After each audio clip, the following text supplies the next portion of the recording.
তুম আই সাদ্দাম, ভালোই তো আছো? 5 আগস্টের পর থেকে মাঠে ঘাটে ডিউটি করতেছি, তোমরা শিপে ফুর্তি করতেছো। আসো শীতে, মজা বুঝবা। উত্তাল সমুদ্রের দুলনি আর ইঞ্জিনের গন্ধে যখন মাথা ঘুরে, তখন নাড়ি ভুঁড়ি এক হয়ে যায়। বমি করতে করতে হুঁশ থাকে না। আর শিপে তোমাদের মতো আমাদের মোবাইল নেটওয়ার্ক থাকে না, পরিবারের সাথে যোগাযোগ করতে পারি না। আর আমরাও তো ডিউটি করতেছি, আরামে আছে আমাদের রায়হান ভাই, এসি রুমে থাকে। হ্যাঁ, তোমরা তো ওইরূপই ভাববা।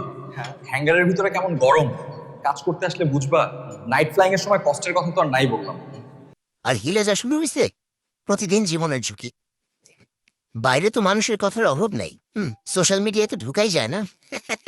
আর ভাই, দিন দিন যেভাবে জিনিসপত্রের দাম বাড়ছে, সে অনুপাতে বেতন তো বাড়ছে না। বাচ্চা টিউশন ফি দেওয়ার পরে সারা মাসে সংসার চালাইতে টানাটানি লেগে যায়। বেতন না বাড়লে তো আর কিছু করার নাই, সবারই একই অবস্থা। ছুটির কি অবস্থা ভাই? আমার তো নতুন ওসি আসছে, ছুটির কথা শুনলেই ওনার মাথা গরম হয়ে যায়। তবে ইউনিটের লোকও কম, এটাও ঠিক। তোমরা তো তবু ছুটির কথা বলতে পারো। আমার তো সেই অবস্থাও নাই। অফিসার পর্যন্ত আসার আগেই সিএসএম আর সিনিয়র জেসিওর ওখানে ফিল্টার হয়ে যায়। এই না ঠিক করছি, কোম্পানি কমান্ডারকে সরাসরি বলবো ইন্টারভিউতে গিয়ে আপনি। বাইরের লোকজন আমাদের এই কষ্টগুলা কি বুঝবে?